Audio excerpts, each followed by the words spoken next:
आप जिस तरह से हंस रहे थे तो मेरे मन में एक बात आ रही थी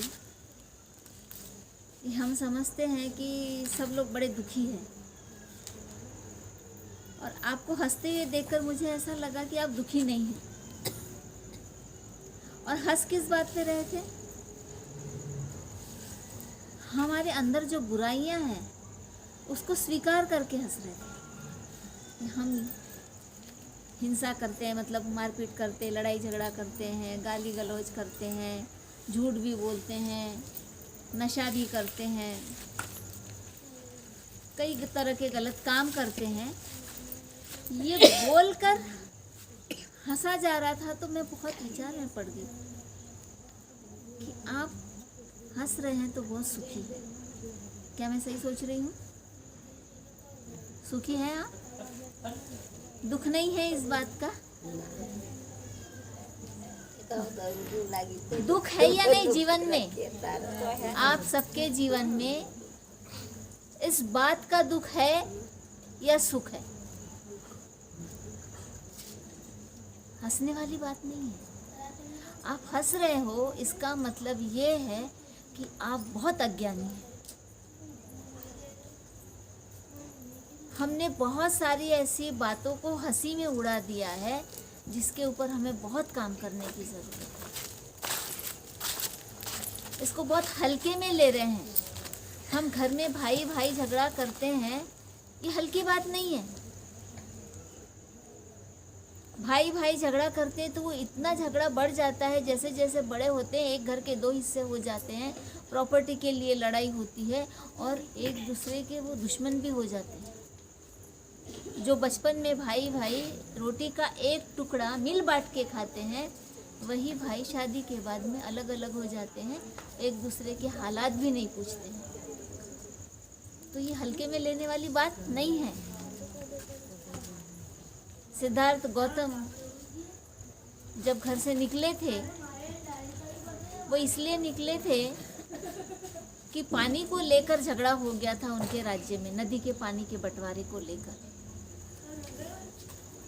और उनके राज्य में ये कहा गया कि अब युद्ध ही आखिरी उपाय है। दूसरे राज्य के साथ युद्ध करके वो नदी का जल जो है वो अपने कब्जे में कर लिया जाएगा। और सिद्धार्थ बोले थे कि नहीं, युद्ध ये किसी भी समस्या का समाधान नहीं है।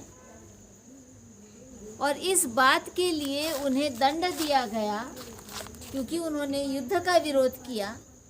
क्योंकि युद्ध में तो बहुत नुकसान होता है ना, किसी भी युद्ध में नुकसान होता है या कि नहीं? जान माल की हानि होती है, कई लोग मारे जाते हैं, संपत्ति नष्ट होती है, देश में अराजकता फैल जाती है, चोरी चकारी बढ़ जाती है। तो सिद्धार्थ गौतम इतने समझदार थे, बोले युद्ध किसी के लाभ के लिए नहीं है, ये युद्ध नहीं होना चाहिए, मैं नहीं करूँगा। और वो दंड स्वरूप अपने राज्य को छोड़ के चले गए थे। लेकिन बाद में उनको पता चलता है कि युद्ध नहीं हुआ, युद्ध नहीं हुआ, तो वो अपने राज्य में वापस जा सकते थे। लेकिन उन्होंने चिंतन किया कि क्या मुझे वापस जाना चाहिए। और वो सोचते हैं कि दो राज्यों में युद्ध तो कभी कभी होता है, दो देशों में युद्ध कभी कभी होता है, लेकिन घर परिवार में रोज लड़ाई झगड़े होते हैं। भाई भाई से लड़ रहा है, बहन बहन से लड़ रही है, माता पिता लड़ रहे हैं, कभी प्रॉपर्टी को लेके लड़ रहे हैं, कभी किसी स्वार्थ के लिए लड़ रहे हैं, कभी औरत के लिए लड़ रहे हैं, कभी ज़मीन के लिए लड़ रहे हैं। तो सिद्धार्थ गौतम सोचते हैं कि ये जो लड़ाई होती है घर के भीतर में छोटी छोटी बातों को लेकर, ये घर में पूरा अशांत वातावरण कर देती है, अपने ही अपनों के शत्रु हो जाते हैं। ये ज़्यादा खतरनाक बात है दो राज्यों में युद्ध होने की अपेक्षा। देखो, अपने सोचने का तरीका क्या है और उनके सोचने का तरीका क्या है। हमको क्या लगता है, दो देशों के बीच युद्ध हो रहा है तो ये ज़्यादा खतरनाक बात है। लेकिन सिद्धार्थ कैसे उल्टा सोच रहे हैं, बोल रहे नहीं, वो मामूली बात है, क्योंकि वो कभी कभी होती है, लेकिन ये रोज है। और हम लोग ने एक मुहावरा बना लिया, रोज रोज के झगड़े का क्या करना है। ऐसा बोल के छोड़ देते हैं। नहीं, जो रोज रोज की बात है ना, उसी का हल खोजना बहुत ज़रूरी है। इसलिए सिद्धार्थ बोलते हैं कि मैं देख रहा हूँ कि परिवारों में जो लड़ाई झगड़े होते हैं, गांव बस्ती में जो लड़ाई झगड़े होते हैं, समाज में जो लड़ाई झगड़े होते हैं, कभी ऊंच नीच को लेकर झगड़ा होता है, कभी जातिवाद को लेकर झगड़ा होता है, कभी किसी भेदभाव को लेकर झगड़ा होता है, ये ज़्यादा सिरदर्द वाली बातें हैं और ये सदियों से चली आ रही है। फिर भी इसके ऊपर कोई सोचता नहीं है, इसको ख़त्म करने का कोई उपाय नहीं करता है। सिद्धार्थ गौतम बोले कि मैं घर वापस नहीं जाऊंगा, मैं इसे दूर करने का उपाय खोजूंगा। उन्होंने जो ध्यान साधना की थी, तब किया था ना उन्होंने, मालूम है, जानते हैं ना, उसमें यही सवालों के जवाब वो खोज रहे थे कि आखिर इंसान ऐसा करता क्यों है, वो अपनों से ही क्यों लड़ता है। हमारे देश में तो एक बड़ा महाकाव्य है महाभारत, इसमें पता है ना, भाई भाई से लड़े हैं ना, भाई ने भाई की हत्या की है और उसको बड़ा माना जाता है, अच्छा माना जाता है। और बुद्ध की विचारधारा एकदम इसके विपरीत है कि ये बड़ी बुरी बात है कि कोई भाई अपने भाई को मारे। वहां पर वो क्या कहता है कि कोई भाई नहीं, कोई रिश्तेदार नहीं, कोई मरता नहीं। लेकिन यहाँ बोल रहे हैं, बुद्ध को बड़ी चिंता है कि नहीं, ये गलत बात है, ऐसा नहीं होना चाहिए। कितना दुख, कितनी तकलीफ होती है अपनों से ही लड़ते हुए, ये खत्म होना चाहिए। और ये होता क्यों है, उसके कारणों की खोज करते हैं। तो कारण क्या मिलता है कि इंसान इच्छाओं का पुतला है, उसकी इच्छाएं ऐसी है जो कभी खत्म ही नहीं होती है। एक मिल गया तो दूसरा चाहिए, दूसरा मिल गया तो तीसरा चाहिए, तीसरा मिल गया चौथा चाहिए। वो इच्छाएं इतनी ज़्यादा बढ़ती जाती है, कभी रुकती नहीं है, और वो इच्छाओं के पीछे दौड़ते रहता है, उसको पूरा करने के लिए भागते रहता है जिंदगी भर। केवल भागता ही नहीं है, तो वो इच्छाओं की पूर्ति के लिए कई तरह के गलत काम करता है। अगर उसको घर की इच्छा है तो वो अपने भाई को अपने घर की संपत्ति से बेदखल करता है या उसका हिस्सा खुद हड़पना चाहता है। ये गलत इच्छा है ना। एक रोटी है और 4 भाई है, तो क्या करना पड़ेगा, उसके 4 टुकड़े करना पड़ेगा। लेकिन किसी के मन में बदी आ गई तो वो क्या करेगा, दूसरे भाई का हिस्सा अपन खा जाएगा, तो दूसरा भूखा रह जाएगा। और जो भूखा रह जाएगा, भूख के मारे तिल मिलाएगा, तो उसका क्रोध बढ़ेगा और फिर वो उससे लड़ाई करेगा। वो शत्रु हो गया उसका। जिसे अपने भाई के भूख की फिक्र नहीं, वो शत्रु हुआ ना। एक को लालच आया, लालच की वजह से उसने अपने भाई का हिस्सा खा लिया। दूसरे को गुस्सा आया, उसने इसके साथ लड़ाई कर ली। यानी एक ही माँ के पेट से जन्मे हुए बच्चे देखो कैसे एक दूसरे के शत्रु हो जाते हैं। ये लालच कई तरह का होता है। कहीं औरत को लेकर झगड़े होते हैं। अभी जैसे आप लोगों में बहुत व्यसन है, आप मजदूरी करते हैं, ये बताया गया।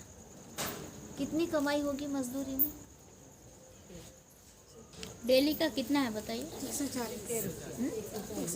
140 केवल 140 रुपया एक दिन की मजदूरी एक आदमी की। क्या चलता होगा उसमें? सच में बहुत सोचनीय स्थिति है। और उसमें भी नशा कर जाते। 140 रुपये में वो तंबाकू गुटखा कितने का लेते हैं, शराब कितने का लेते हैं? 10 रुपये का तंबाकू। हाँ, 10 रुपये का तंबाकू और शराब कितने की लेते हैं? एक पौवा कितने का आता है? हाँ? इधर शराब नहीं चलती। अच्छा, शराब नहीं चलती, फिर भी कुछ लोग तो लेते हैं ना। हाँ, जो मतलब कच्ची शराब चलती है ना, कच्ची जो भी शराब लेते, खरीदते तो है पैसे से। वो 140 रुपये का आप बजट बनाइए ना, कि आप तंबाकू कितने का लेते, खर्रा कितने का लेते, शराब कितने का लेते, जो भी होगा, देसी दारू जो भी है, तो थर्रा हाँ? कितने का आ रहा है? बीड़ी कितने की लेते, उसमें 10 रुपए का आप पौवा। हाँ? 10 रुपए का पौवा। कितने रुपये उसमें खर्च करते हो दिन में, बताइए। 50-60 रुपये दिन के दिन के 50-60 रुपये खर्च हो गए। घर में कितना देते हो, घर में कितना देते हो फिर? नहीं, अब डेली का पकड़ा जा रहा है, घर में कितना देते हो? आपके घर को चलाने के लिए वो स्त्री को वो थोड़े से पैसों में कितनी कसरत करनी पड़ती है। उसमें अगर आपको अच्छा खाना नहीं मिलता है तो आपको कई तरह की बीमारियां भी हो जाती हैं। बीमारियां भी किसी न किसी को होते रहती है, कभी बुखार है, कभी सर्दी है, कभी कुछ है, उसका अलग से खर्चा डॉक्टर का बढ़ जाता है। ये सब बातें सोचते हैं कि आप लोग, जब आप ये अनावश्यक चीज में पैसा खर्च करते हो, वो आपका व्यसन, आपकी इच्छा है। यहाँ तक कि हमने देखा है कि औरत अगर कमा कर ला रही है, औरत भी अगर काम कर रही है, खेतों में मजदूरी कर रही है, तो अपना पैसा भी शराब में उड़ा दिया और औरत से भी पैसा छीन कर लेके जाते हैं। मनते जी ने सही कहा, मुझे थोड़ा सा सुनने में कठोर लगा कि आप अपने बच्चों को सही जिंदगी नहीं दे सकते तो फिर पैदा ही मत करो। ये बाबा साहब के हैं वचन। 1927 के भाषण में उन्होंने बोला था महिलाओं को कि आप अपने बच्चे को अच्छी ज़िंदगी नहीं दे सकते, सम्मानजनक ज़िंदगी नहीं दे सकते तो पैदा ही मत करो, क्योंकि बच्चे का दर्द आपसे सबसे ज़्यादा देखा नहीं जाएगा। आपके बच्चे को किसी ने गाली भी दिया तो चोट आपको लगती है, उसका अपमान हो तो आपका अपमान होता है। इसलिए लड़ाई महिलाओं की है। इसलिए सीधा बाबा साहब ने बोला, अगर आपका घर का आदमी पीकर आता है तो उसको घर के भीतर ही मत लो, उसको घर के बाहर रखो। लेकिन ये जो धर्म नाम की चीज है ना, जिसको अभी तक आप लोग मानते आए हो, उसमें आपको धर्म ने क्या बताया है? पति परमेश्वर है, वो चाहे जो भी करे, जैसा भी करे,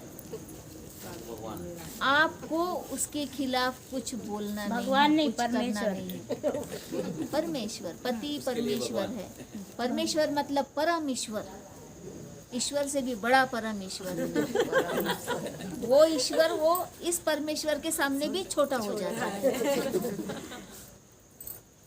और आपको उस सब चीजों को सहने के लिए संस्कारित किया गया है और आप सहते आए हैं। बाबा साहब ने बोला, ये ऐसे परमेश्वर को घर के बाहर रखो, अंदर मत लो, क्योंकि जिंदगी आपकी है, आपने बच्चा पैदा किया है, आपकी जिम्मेदारी है उस बच्चे की सुरक्षा करने का, उसको अच्छा जीवन देने का।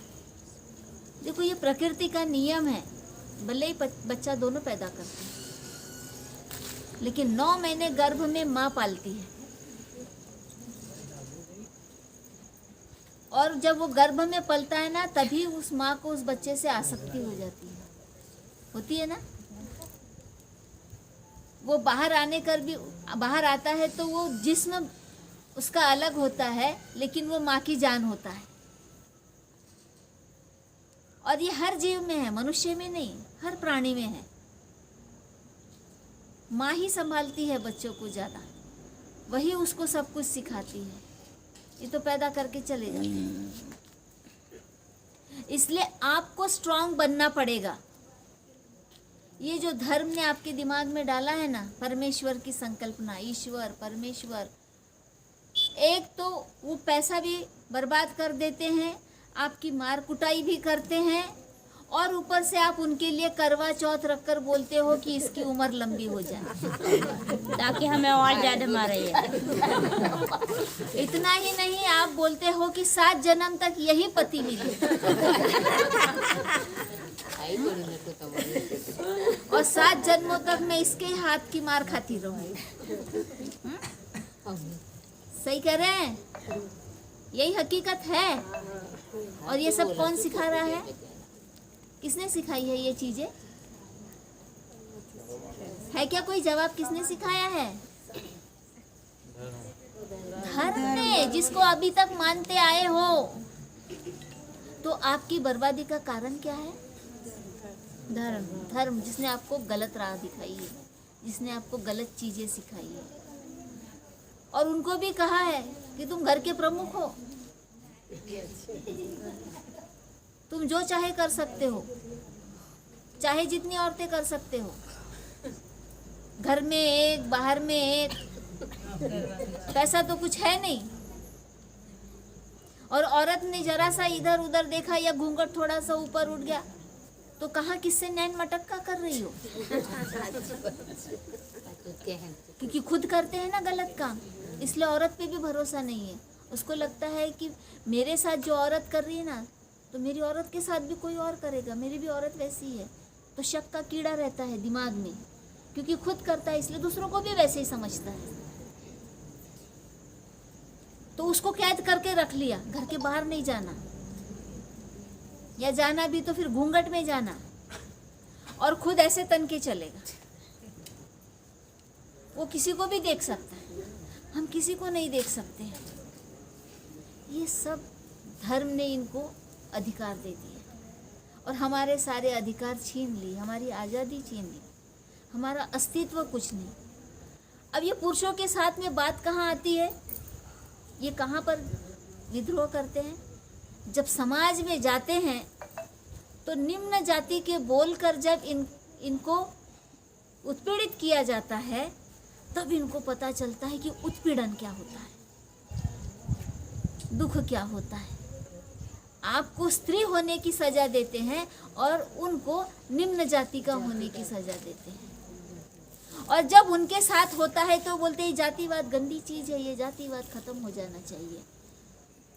लेकिन स्त्री के साथ जब स्त्री होने के कारण बुरा व्यवहार होता है, तब ये सुधार की बातें नहीं करते हैं कि स्त्री भी हमारे जैसी ही इंसान है, उसको भी तकलीफ होती है, उसके साथ हमने बुरा सलूक नहीं करना चाहिए। वो जीवन साथी है, वो हमारे बच्चों को पैदा करती है, वो हमारे बच्चों को पालती पोसती है, हमारा ध्यान रखती है, हमारे लिए सारे काम करती है। मैं व्रत उपवास की तारीफ नहीं करूँगी, वो करना छोड़ दो। अगर ऐसा पति है तो क्या करना है? लंबी उम्र और 7 जन्मों का उपवास पकड़ने के बाद में भी कितनी महिलाओं के पति पहले ही गुजर जाते हैं, गुजरते हैं ना। यहाँ पर कितनी विधवा महिलाएं हैं? हाथ उठाओ तो। दो तीन है। तो व्रत वगैरह नहीं किया था लंबी उम्र के लिए? तो बहुत ज्यादा किए थे, बहुत ज्यादा किए थे ना। देखो आप लोग बताएंगे तभी लड़कियां बताती है। किया तो इतना व्रत किया था, कहीं चोरी छिपे खाती तो नहीं थी? इसलिए व्रत का असर नहीं हुआ और साहब पहले ही छोड़ के चले गए। इसका मतलब समझ लो कि व्रत उपवास से किसी की लंबी उम्र नहीं होती है, ये सिद्ध होती है बात। और महिलाएं इतनी भूखी रह के भी जल्दी मरती नहीं है, क्योंकि महिलाओं को प्राकृतिक रूप से ही इतनी सहनशीलता मिली है। वो बच्चा पैदा करते समय ही साबित हो जाता है कि उसमें कितनी सहनशीलता है, वो कितने दुखों को बर्दाश्त कर सकती है, कितनी भूख बर्दाश्त कर सकती है। ये धर्म ने ना आदत लगा दी है आपको भूखे रहने की, और इस वजह से आपके शरीर को उसकी आदत हो जाती है, तो आप जल्दी ख़त्म नहीं होते, दुखों को बर्दाश्त करते, क्योंकि आप अपने आप को जिम्मेदार समझते हैं। आपको लगता है कि यदि मैं ख़त्म हो गई तो मेरे बच्चों को कौन पालेगा, मेरे बच्चों को कौन देखेगा, इनको खाना कौन खिलाएगा। इतनी फिक्रमंद रहती है कि वो कितनी भी बीमार हो जाए तो भी जान नहीं छूटती, उसकी जान यहीं अटकी रहती है, इसलिए वो मरती नहीं है। और पुरुषों को फिक्र नहीं होती है इस बात की, इसलिए उसको किसी प्रकार का दुख दर्द सहा नहीं जाता है। थोड़ी सी बीमारी आई, थोड़ी सी बीमारी में चल बसता है, सबसे ज़्यादा प्रमाण हार्ट अटैक का पुरुषों में है, क्योंकि सहनशीलता ही कम है पुरुषों में। और सहनशीलता कम होने के कारण पुरुषों को अधिक क्रोध आता है, और वो अधिक क्रोधी होने के कारण ही वो मारपीट ज़्यादा करता है। औरत तो एक ही पुरुष ने क्या कहते हैं, थोड़ा सा दहाड़ दिया या डांट दिया तो बेचारी चुप हो जाती है, अगर मैं ज़्यादा बोली तो पिटाई हो जाएगी। उसका ईगो हर्ट नहीं होता है। ईगो मीन्स अहंकार, और पुरुषों में ईगो बहुत होता है, मैं पुरुष हूँ। इतना अहंकार होता है कि अगर स्त्री ने उसको तू तड़ाक कर दिया तो भी बर्दाश्त नहीं होता है। और पुरुष स्त्री को कितना भी कुछ भी बोल जाए तो भी वो चुपचाप सुन लेती है, इसलिए वो ज़्यादा ताकतवर हो जाती है। शारीरिक और मानसिक रूप से उसकी ताकत बहुत बढ़ जाती है सहते सहते। जैसे आप लोग खेतों में काम करते हैं, तो खेतों में काम करने से, मेहनत करने से आपका शरीर बहुत मजबूत हो जाता है, मांसपेशियाँ आपकी बहुत मजबूत हो जाती है। यहाँ तक कि हमारे पूर्वज इतनी गुलामी करते आए हैं दूसरों की, मार खा खा के भी उनके काम करते आए हैं, तो भी मरते नहीं थे। मतलब हमारी कौम ही इतनी मजबूत हो गई है ना, गुलामी करके, मार खा खा के, जान जल्दी निकलती नहीं है, क्योंकि मेहनत कश है। लेकिन इनका मन बड़ा कमज़ोर है। शरीर तंदुरुस्त है, शरीर मजबूत है, लेकिन मन मजबूत नहीं है। और जिसका मन मजबूत नहीं होता है वो जल्दी हार मान जाता है, जल्दी निराश हो जाता है। लेकिन स्त्रियों का मन बड़ा मजबूत होता है। और ये बुद्ध का जो धम्म है ना, वो पूरा धम्म मन के इर्द गिर्द घूमता है। वो मन की बात करते हैं, मोदी की तरह नहीं। मोदी भी मन की बात करता है, पता नहीं क्या बोलता है, लेकिन बुद्ध ने मन की बात ये की है कि मनुष्य जो भी कर्म करता है वो मन के वशीभूत होकर ही करता है। उसका मन जैसा रहता है वैसा ही वो काम करता है। उसकी जो सोच है उस सोच के अनुसार ही वो बोलता है, सोच के अनुसार ही करता है। तो ये जो सोच है, ये सोच सही बनने के लिए हमें धम्म की आवश्यकता है, सही मार्गदर्शन की आवश्यकता है। आज तक जिन्होंने धर्म की बात की है उन्होंने दुकानदारी की है, व्यापार किया है, बदले में वो दान दक्षिणा मांगते थे। थोड़ी सी बात बोल दी, लाओ दान दक्षिणा। एक इस बात को स्पष्ट करने के लिए मैं एक कहानी बताती हूँ, क्योंकि हमारे पास समय बहुत कम है। कहानी बताने से आपको और अधिक स्पष्ट हो जाएगा। बात यूपी की है, उत्तर प्रदेश के एक गांव की। उत्तर प्रदेश का वो एक लड़का बाबा साहब के मूवमेंट से जुड़ गया था, आंदोलन से। अब बाबा साहब के मूवमेंट में बहुत अच्छी अच्छी बातें सिखाई जाती है, अच्छी बातें बताई जाती हैं कि खूब पढ़ो, पढ़ने से तुम्हारा विकास होगा, ज्ञान लेने से तुम्हारा विकास होगा, शिक्षित हो, अच्छे जॉब करो, अच्छे अधिकारी के पद पर जाओ, डॉक्टर बनो, इंजीनियर बनो। बहुत अच्छा सिखाया जाता है, जैसे बाबा साहब ने बहुत पढ़ाई लिखाई की, वो ज्ञानी बने और हमारा भला किया। तो ये जो बातें वो यूपी का लड़का सीखा, उसने बहुत पढ़ाई किया। पढ़ाई करने के बाद में दिल्ली में वो गया उच्च शिक्षा के लिए। उच्च शिक्षा के लिए दिल्ली में गया तो पीछे गांव में उसके बूढ़े माँ बाप रह गए, दादाजी रह गए। अब क्या हो गया कि जब दिल्ली में बच्चा गया, गांव में एक पुरोहित था, वो इसके माँ बाप के घर में रोज जाता था ऐसे बातचीत करने के लिए। ढूंढते रहते कि किसी के घर में कोई समस्या है क्या, अगर समस्या होंगी तो फिर बोलेंगे ये पूजा कराओ, वो पूजा कराओ, फिर उससे वो दक्षिणा मिलेगा, क्योंकि वो उनका काम धंधा है। तो वो जो माँ बाप के पास में आ जाता था तो वो बार बार ये बोलता था, तुम्हारा लड़का दिल्ली में गया है पढ़ने के लिए। बर्दाश्त नहीं होता उनको कि निम्न जाति का बच्चा दिल्ली जैसे शहर में पढ़ने गया है उच्च शिक्षा के लिए, बर्दाश्त नहीं होता। तो उनको भड़काते हैं माँ बाप को, अरे जो बच्चे शहर में पढ़ने के लिए जाते हैं ना, वो बहुत बिगड़ जाते हैं, वो उधर ही किसी मेम साहब से प्यार इश्क कर लेते हैं, उधर ही शादी कर लेते हैं, माँ बाप को भूल जाते हैं, फिर गांव में लौट के आते नहीं हैं। इस तरह से वो माँ बाप के कान भरते हाथ रहता था ऐसा। तो फिर ये लोग डर गए, कहीं हमारा लड़का ऐसा ना कर ले, हमको भूल न जाए, उधर ही किसी लड़की से शादी ब्याह ना कर ले। बहुत डर गए माँ बाप। तो बोलते थे फिर पंडित जी बताइए ना क्या करना चाहिए हमने। तो पंडित जी बोलते हैं पूजा करवाओ, पूजा करने से हो सकता है कि बच्चे के ऊपर जो बुरा साया है वो हट जाएगा, वो वैसा कुछ नहीं करेगा, आपके पास लौट आएगा। तो पूजा के लिए उकसाते हैं। अब बूढ़े माँ बाप जूने जमाने के बोलते हैं कि पंडित जी कह रहे हैं तो सही कह रहे होंगे, लड़का कहीं बिगड़ न जाए, बहक न जाए, हमको छोड़ न दे, इसलिए पूजा तो करना चाहिए। तो ये बोलता है पंडित जी लेकिन पूजा में तुम्हारा लड़का भी होना चाहिए। अब ये माँ बाप ना बार बार लड़के को बोलते हैं घर में आ जा, घर में आ जा, बहुत याद आ रही है, पूजा करवाना है। अब लड़का तो अम्बेडकरी मिशन में काम करता है, तो पूजा पाठ तो मानता नहीं, देवी देवता कुछ मानता नहीं, कर्मकांड कुछ करता नहीं, तो वो आता नहीं था। उधर उसको नौकरी भी लग गई अच्छे पैसों की, कभी कभी घर में पैसे भेज दिया करता था, लेकिन गांव वो आ नहीं रहा था पूजा पाठ के नाम से। तो पंडित जी फिर सिखाते हैं, अरे ऐसा करो ना, उसको बोलो कुछ तो बहाना करो, अपनी बीमारी का बहाना करो, तबीयत का बहाना करो, देखो बच्चा बराबर आएगा।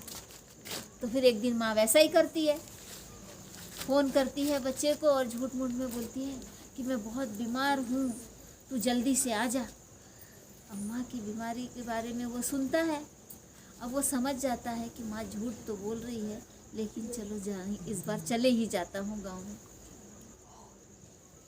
अब बच्चा फिर आता है गांव में, देखता है कि माँ बाप तो सब सही है। अब वहाँ पर पंडित जी आता है, अरे अभी बेटा आ गया है तो पूजा करा लो ना। तो बेटा तो तैयार नहीं होता है, लेकिन माँ बाप तैयार हो जाते हैं, बोलते हैं अभी बेटा आ गया है तो पूजा करना है। तो अब बेटा माँ बाप की खातिर ठीक है, तुमको करना है ना तो करो, ऐसा बोलता है। अब पंडित जी फिर आते हैं और पूजे का सारा सामान लगाते हैं, सब घर के लोग बैठते हैं, अड़ोस पड़ोस के लोग बैठ जाते हैं। अब ये पुरोहित क्या बोलता है, बेटा जरा गोबर लेके आना। अब बेटा बोलता मैं नहीं लाता। तो फिर माँ सुन लेती है, क्योंकि वो पंडित का अपमान नहीं करना चाहती, वो सुन लेती है, वो गोबर लेके आती है और फिर उसको ऐसा आकार प्रकार देने के लिए लगाते हैं, फिर उसको ऐसा रखा जाता है। और फिर पंडित जी बोलते हैं बोलो बेटा ये गणेश है। तो बेटा बोलता है नहीं पंडित जी ये तो गोबर है।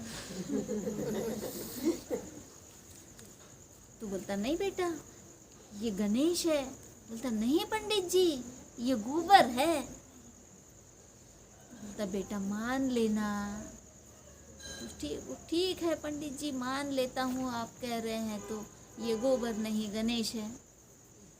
फिर उसके बाद में वो जैसे चौखट बनाए जाते हैं, खाने बनाए जाते हैं, कहीं पर गेहूँ चावल दाल वो खानों में रखा जाता है। देखा होगा, हमने तो कभी ऐसे पूजाएं की नहीं, आप लोगों को ज़्यादा मालूम होगा कि कैसे होती है। फिर वो बोलता है बोलो बेटा ये राहु है। तो बोलता नहीं पंडित जी ये तो गेहूँ है। नहीं बेटा बोलो ये राहु है। तो बोलता नहीं पंडित जी ये गेहूँ है। इस तरह वो बोलता मान लेना बेटा। तो बोलता ठीक है पंडित जी मान लेता हूँ। फिर बोलता है रखो दो चार मंत्र बोलता है, रखो दक्षिणा। तो ये बोलता है पंडित जी ठहरो, पूरी पूजा होने दो, उसके बाद मैं तुमको दक्षिणा दूंगा। इस तरह से वो पूरी पूजा में इसी तरह की बातें करता है और हर बात बोलता है रखो दक्षिणा। वो लड़का बोलता है पंडित जी देता हूँ, पूजा हो जाने दो। ऐसा करते करते पूरी पूजा हो गई। बोलता बेटा पूजा तो हो गई, अब तो दक्षिणा दे दो। तो बोलता पंडित जी रुको अभी लाता हूँ।